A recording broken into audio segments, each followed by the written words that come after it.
Welcome to my YouTube channel D N physics. तो एक बार फिर स्वागत है आप सभी मित्रों एवं विद्यार्थियों को। तो आज क्लास 10th विज्ञान में भौतिक विज्ञान का पहला चैप्टर आपका है प्रकाशिकी। प्रकाशिकी के बारे में आपको बताया जाएगा। आज कॉपी पेन निकालिए और इसको लिखना शुरू कर दिया। ऑप्टिक्स प्रकाशिकी पहला चैप्टर है प्रकाशिकी। ऑप्टिक्स क्या है? ये भौतिक विज्ञान की ऐसी ब्रांच है जिसमें हम प्रकाश से संबंधित होने वाली घटनाओं के बारे में स्टडी करते हैं। ऑप्टिक्स क्या है आपका? ऑप्टिक्स आपका ऐसा ब्रांच है फिजिक्स का जिसके अंतर्गत हम प्रकाश से संबंधित जितने भी घटनाएं घटित होती हैं उन सभी के बारे में स्टडी करते हैं। जैसे प्रकाश से कौन कौन सी घटनाएं घटित हो सकती हैं, मैं उसको क्रमवार से लिखता हूं। जैसे प्रकाश का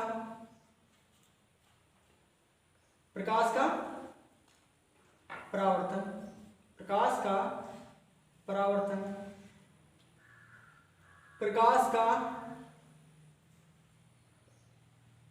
अपवर्तन, प्रकाश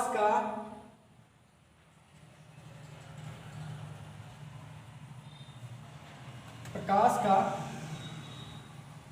व्यतिकरण,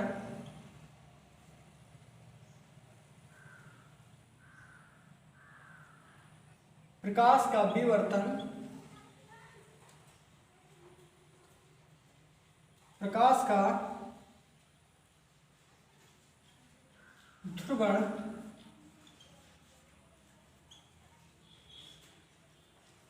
प्रकाश विद्युत प्रभाव, ये सारी घटनाएं हैं आपके प्रकाशिकी में आते हैं। जैसे प्रकाश का परावर्तन, प्रकाश का अपवर्तन, प्रकाश का व्यतिकरण, प्रकाश का विवर्तन, प्रकाश का ध्रुवण, प्रकाश का विद्युत प्रभाव, ये सारी टॉपिक आपके प्रकाशिकी में आते हैं। भौतिक विज्ञान की वह शाखा जिसमें हम प्रकाश के कारण होने वाली घटनाओं के बारे में अध्ययन करते हैं, प्रकाशिकी कहलाता है। प्रकाशिकी के कुछ मुख्य टॉपिक थे, ये आप सभी के सामने हमने नोट कर दिया है। आप लोग समझें कि प्रकाश में क्या क्या पढ़ाया जाता है। तो हम ज़्यादा ये सारी टॉपिक आपका व्यतिकरण, विवर्तन, ध्रुवण, विद्युत प्रभाव, ये सारी टॉपिक आपका क्लास 12 से स्टार्ट होती हैं। लेकिन हमें आज क्लास 10th का टॉपिक पढ़ाना है, तो उसमें हम सबसे पहले प्रकाश का परावर्तन, प्रकाश की ये बात करेंगे। ठीक है, नोट कर लिया। तो प्रकाशिकी में सबसे पहले आपका प्रकाश का परावर्तन को जानने से पहले आपको जानना होगा कि प्रकाश क्या होता है। प्रकाश क्या होता है? What is light? What is light? मेरे प्यारे विद्यार्थियों, प्रकाश एक प्रकार की एनर्जी है। प्रकाश क्या है? एक प्रकार की ऊर्जा है जिसकी सहायता से हम सभी वस्तुओं को देख पाते हैं। अगर प्रकाश नहीं होता तो हम वस्तुओं को नहीं देख सकते थे।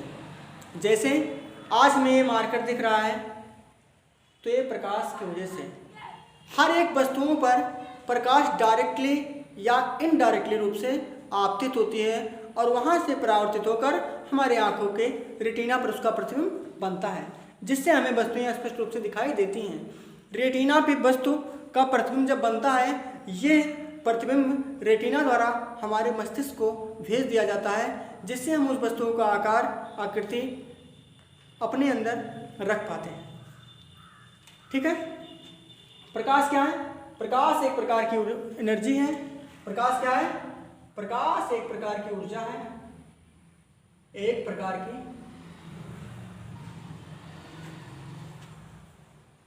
ऊर्जा है जिसकी सहायता से हम वस्तुओं को देख पाते हैं। प्रकाश की चाल कितनी होती है? प्रकाश की चाल सबसे ज्यादा होती है। प्रकाश की चाल निर्वात में 3 × 10⁸ मीटर पर सेकेंड होता है। सूर्य के प्रकाश को पृथ्वी तक पहुंचने में कितना टाइम लगता है? 8 मिनट लगभग 22 सेकेंड के आसपास लगता है। ठीक है, तो लाइट क्या है आपकी? लाइट आपके क्या है? एक प्रकार की ऊर्जा है। अच्छा, ऊर्जा क्या है? किसी वस्तु द्वारा कार्य करने की जो कैपेसिटी होती है, कोई व्यक्ति कितना कार्य करता है, वही क्या होता है, धीरे धीरे ऊर्जा का रूप ग्रहण कर लेता है, धारण कर लेता है। तो ये आपका प्रकाश हो गया। प्रकाश 7 रंगों का मिश्रण होता है। प्रकाश क्या होता है? प्रकाश 7 रंगों का मिक्सचर होता है। क्या होता है? प्रकाश के कुछ गुण हैं। प्रकाश के गुण क्या क्या है, इसको आप लोग लिखिए। प्रकाश का गुण, प्रकाश में परावर्तन, अपवर्तन, व्यतिकरण, ध्रुवण आदि। प्रकाश में परावर्तन, अपवर्तन, व्यतिकरण, ध्रुवण आदि का गुण होता है। आदि की घटनाएं घटित होती हैं, पाया जाता है। ठीक है,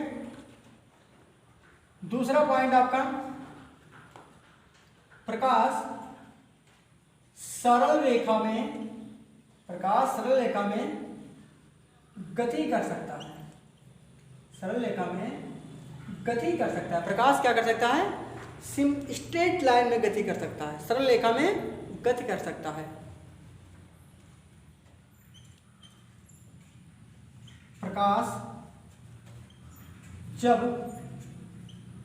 एक माध्यम से दूसरे माध्यम में जाता है तो उसकी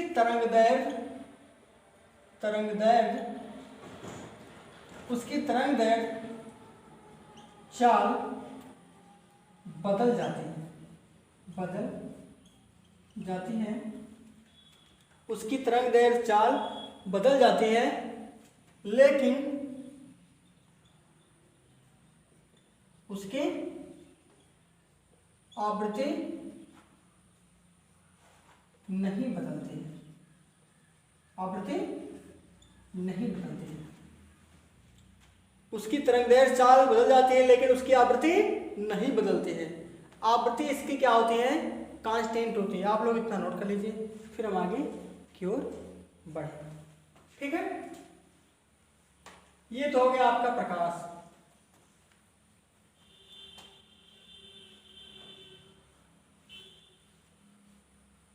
नोट हो गया। चलिए आगे बढ़ते हैं।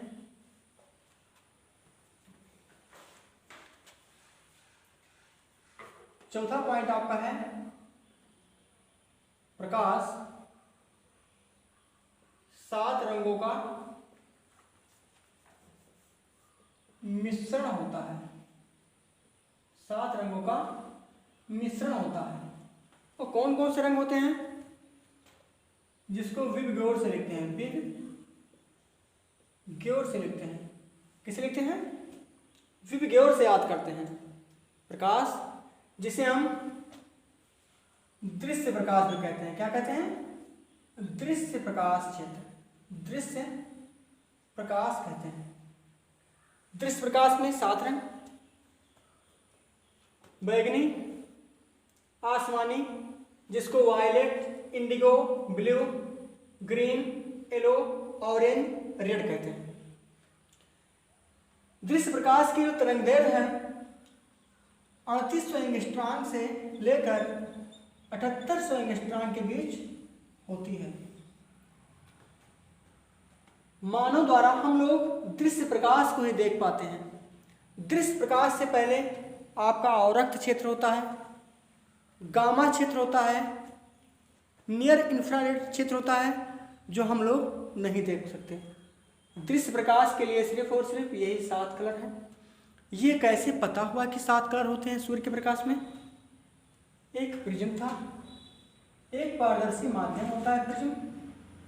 जब प्रकाश को गुजारा गया श्वेत प्रकाश को, जब श्वेत प्रकाश को प्रिज्म से गुजारा गया तो ये ज्ञात हुआ कि इसमें 7 रंगों का, ये 7 रंगों का मिश्रण होता है। ये 7 रंगों का, 7 रंगों का मिश्रण होता है। वायलेट टू रेड, V से रेड तक। ये क्या है आपका? पारदर्शी माध्यम प्रिज्म। इस घटना को कहा गया प्रकाश का बाण विक्षेपण। बाण विक्षेपण प्रकाश का, जब कोई प्रकाश किसी पारदर्शी माध्यम जैसे कि प्रिज्म से गुजारा जाता है तो वो अपने अवयवी रंगों में अलग हो जाता है। इस घटना को प्रकाश का वर्ण विक्षेपण कहते हैं। आप लोग इस पॉइंट को भी नोट कर सकते हैं। जब प्रकाश मतलब सूर्य का प्रकाश, श्वेत प्रकाश में 7 रंग होते हैं जिसको मैंने बता दिया है। तो श्वेत प्रकाश जब प्रिज्म से किसी पारदर्शी माध्यम जैसे प्रिज्म से गुजारा जाता है तो क्या होता है? वो अपने अवयवी रंगों में अलग हो जाता है। इस घटना को प्रकाश का वर्ण विक्षेपण कहते हैं। ठीक है, नोट कर लो आप लोग इसे। ये काफ़ी इंपॉर्टेंट लाइन है जो बैगनी से, अच्छा किसका विचलन कम होता है? बैगनी रंग प्रकाश का विचलन सबसे अधिक बैगनी रंग के प्रकाश का विचलन सबसे अधिक और लाल रंग का विचलन सबसे कम होता है। देखो खतरे का निशान आप लाल का एक सिग्नल क्यों देता है? क्योंकि बहुत घना कोहरा क्यों ना हो सामने, जो रेड लाइट होती है वो कणों से टकरा कर बहुत टकराती है लेकिन उसका विचलन नहीं होता है, ज़्यादा अपवर्तन उनका नहीं हो पाता है। इसलिए काफ़ी दूर से अगर खतरे के निशान को देखा जाए तो भी वो दिखाई देगा, उसकी प्रकाश आपकी आंखों तक पहुंच जाएगी। क्योंकि इसका विचलन क्या होता है? लाल रंग का बहुत कम होता है। लाल रंग के प्रकाश के लिए विचलन सबसे कम और बैगनी रंग प्रकाश के लिए सबसे अधिक होता है। ये घटना आपके क्या है? प्रकाश का वर्ण विक्षेपण। मिटा दें इसे। इसमें काफी टॉपिक कवर किया जाएगा आज प्रकाश की से संबंधित।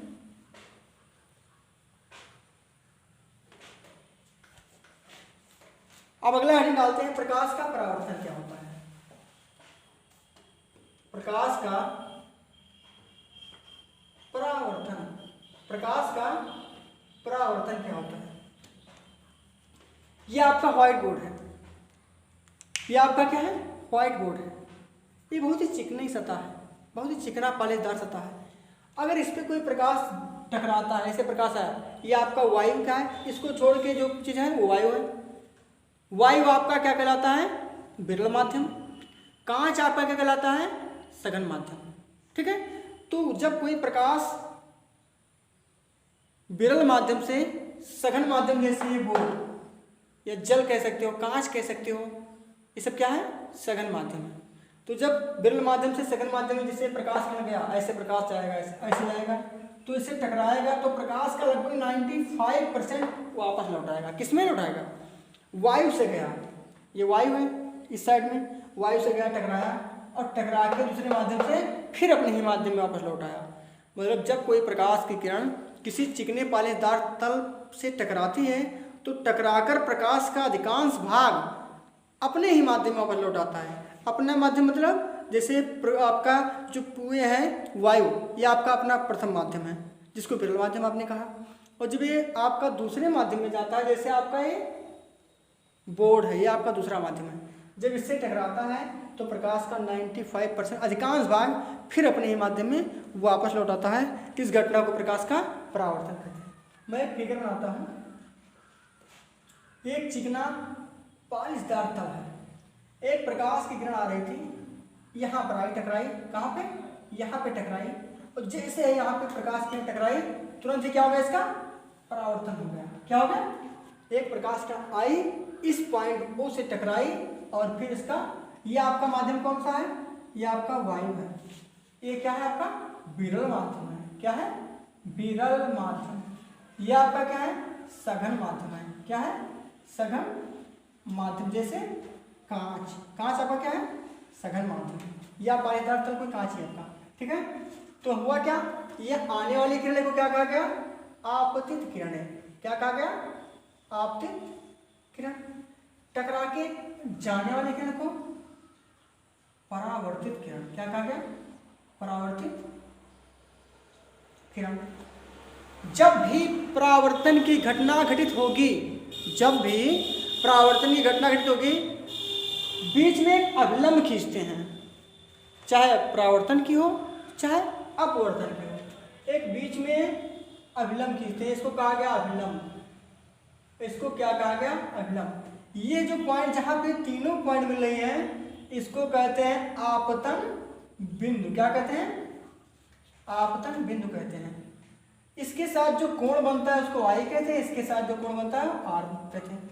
मतलब आपतित किरण की अभिलंब के साथ जो कोण बनता है उसको कहते हैं आपतन कोण, और आप परावर्तित किरण की अभिलंब के साथ जो कोण बनता है उसको कहते हैं परावर्तन कोण।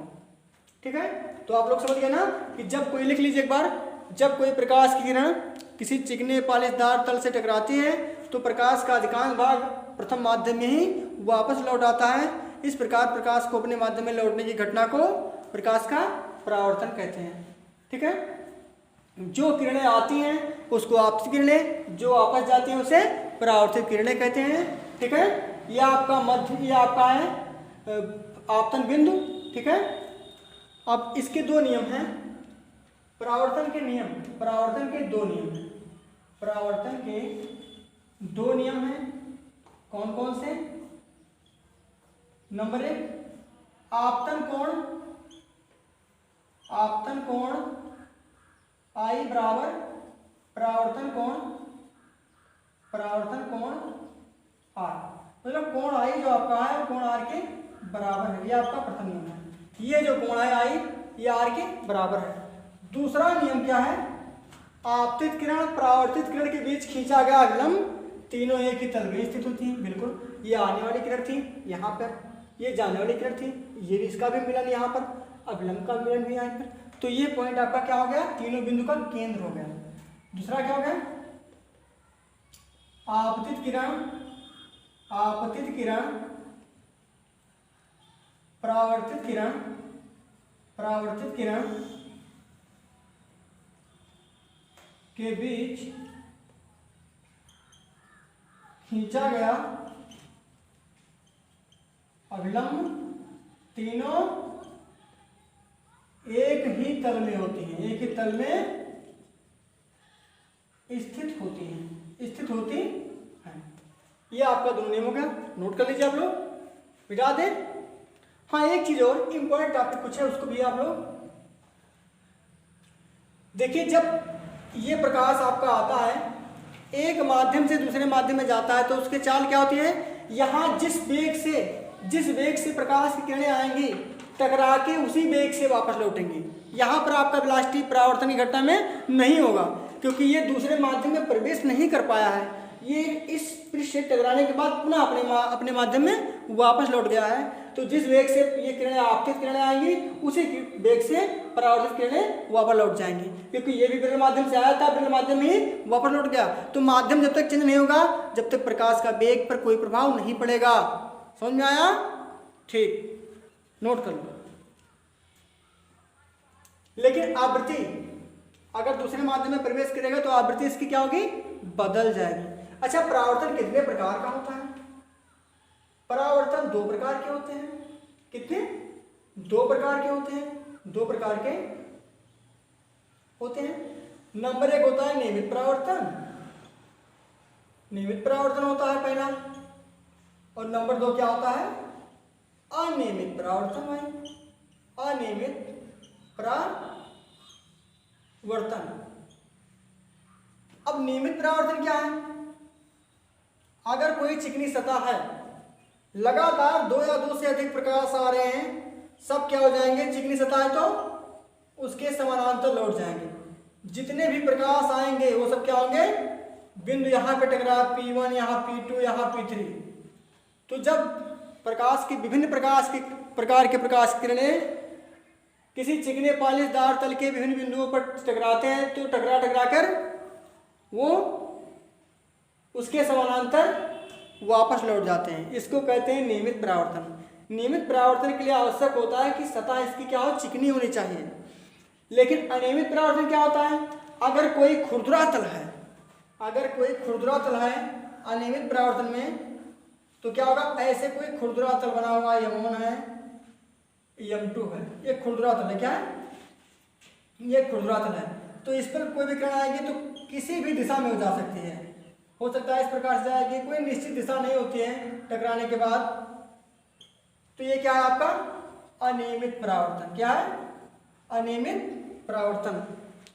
तो जब प्रकाश खुरदरे तल के विभिन्न बिंदुओं से टकराती है तो टकरा कर वो भिन्न भिन्न दिशाओं में चली जाती है, परावर्तित हो जाती है। इस घटना को क्या कहते हैं, प्रकाश का अनियमित परावर्तन। प्रकाश का अनियमित परावर्तन, ये प्रकाश का नियमित परावर्तन। नोट कर लो, मिटा देते हैं इसको, ठीक है, मिटा दिया जाए। ओके, समझ में आ रहा है बेटा, बिल्कुल समझ में आएगा, क्योंकि ये मैं पढ़ा नहीं रहा हूं बल्कि शरबत बना के तुम लोगों को पिला रहा हूं। और शरबत तो सब लोग आसानी से पी सकते हैं, शरबत तो आसानी से सब लोग पी सकते हैं, ठीक है। अगला पॉइंट रहेगा प्रकाश का अपवर्तन। प्रकाश का अपवर्तन। प्रकाश का अपवर्तन क्या है, क्या है प्रकाश का अपवर्तन? प्रकाश के अपवर्तन में 2 माध्यम की जरूरत है। जब कोई प्रकाश एक माध्यम से, लेकिन माध्यम कैसा होना चाहिए, समांग पारदर्शी माध्यम, जैसे आपका कांच है, द्रव है, यह आपका क्या है, समांग पारदर्शी माध्यम है। तो प्रकाश का अपवर्तन की घटना क्या होती है, ये भी प्रकाश के घटना है एक प्रकार की। तो जब प्रकाश की किरणें किसी एक पारदर्शी माध्यम से दूसरे पारदर्शी माध्यम में प्रवेश करती हैं, आपका वायु भी क्या है, एक प्रकार का पारदर्शी माध्यम। पारदर्शी का मतलब होता है आर पार जिसके हम देख पाएँ। जैसे वायु में कोई भी खड़ा होगा उसे दिखाई देगा, ठीक है, या कोई आगे कांच है उसके बाहर कोई खड़ा है तो भी हमको दिखाई देगा। तो क्या होगा, ये पारदर्शी ट्रांसपेरेंट मीडियम होने चाहिए। क्या होना चाहिए, ट्रांसपेरेंट मीडियम, ठीक है।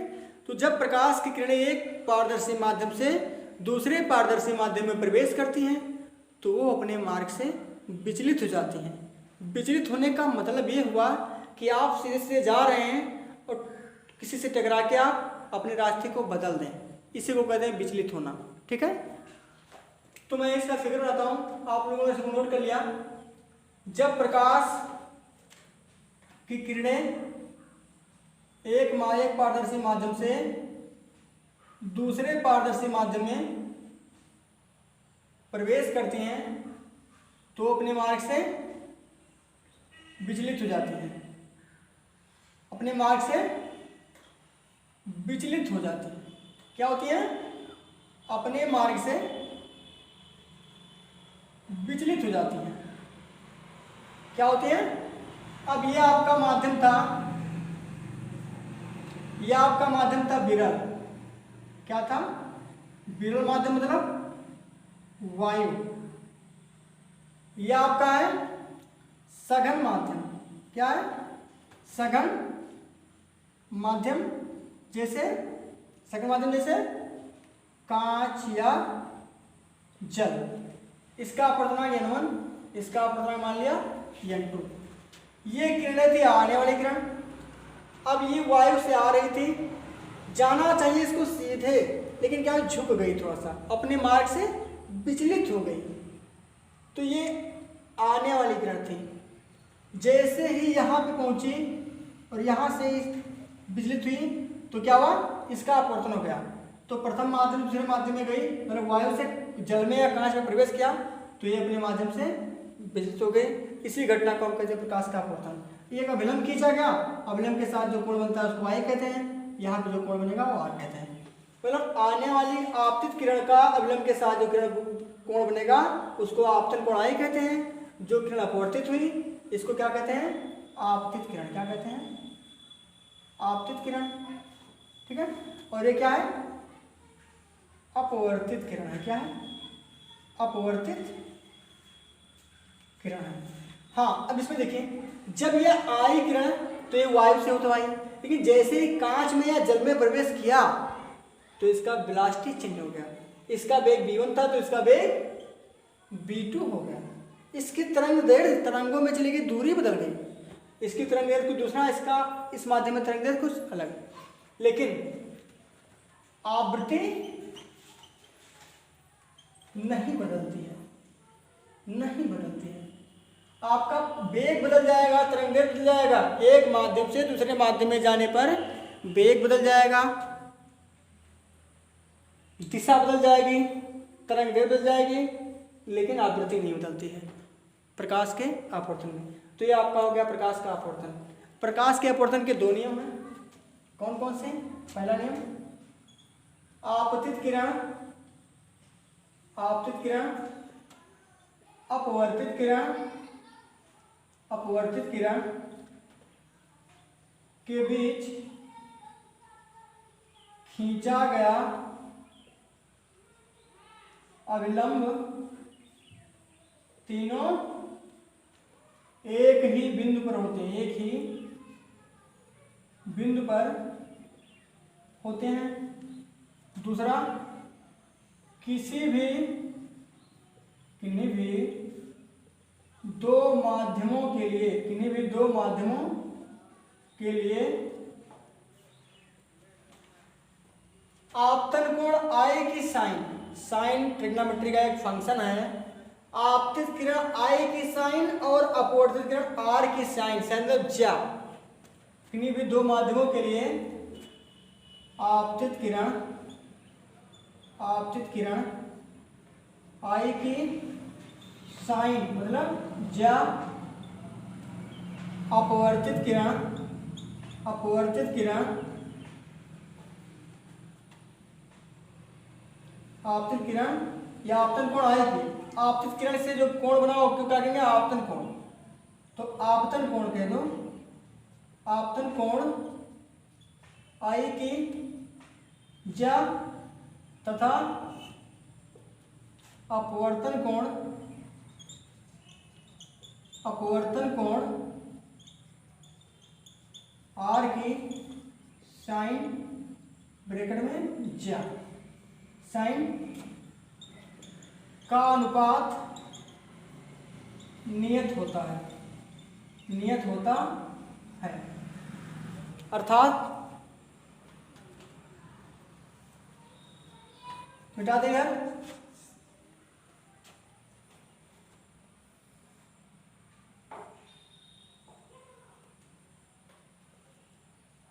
तो यहां पर मिटा, यहां लिख देता, अनुपात नियत होता है। अर्थात साइन I बटे साइन R बराबर क्या हो जाएगा? नियतांक। यानी क्या होता है? इसको अपवर्तनांक कहते हैं। अपवर्तनांक, इसे अपवर्तनांक और इस नियम को क्या कहते हैं? इस नियम का नियम। मिटा दे, नोट कर लो। ठीक है। अच्छा, पहले माध्यम या अपवर्तनांक क्या था? N1 था। पहले माध्यम में अपवर्तनांक,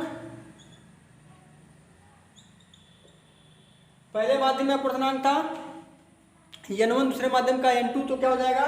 साइन I बटे साइन R बराबर N2 बटे N1, या ऐसे भी कह सकते हो साइन I बटे साइन R बराबर 2N1, मतलब दूसरे माध्यम के सापेक्ष प्रथम माध्यम का अपवर्तनांक। ठीक है, समझ में आया?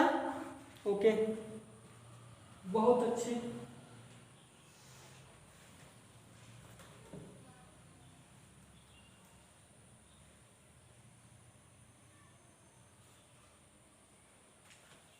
एक चीज और, जब प्रकाश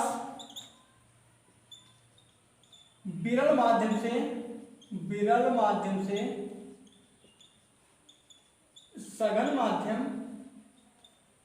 जैसे जल या कांच में प्रवेश करती है तो वह अभिलंब की ओर झुक जाती है, जबकि अगर सघन से जा रही है, अगर सघन माध्यम से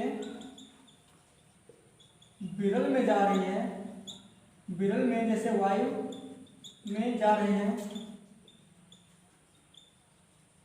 तो वह अभिलंब से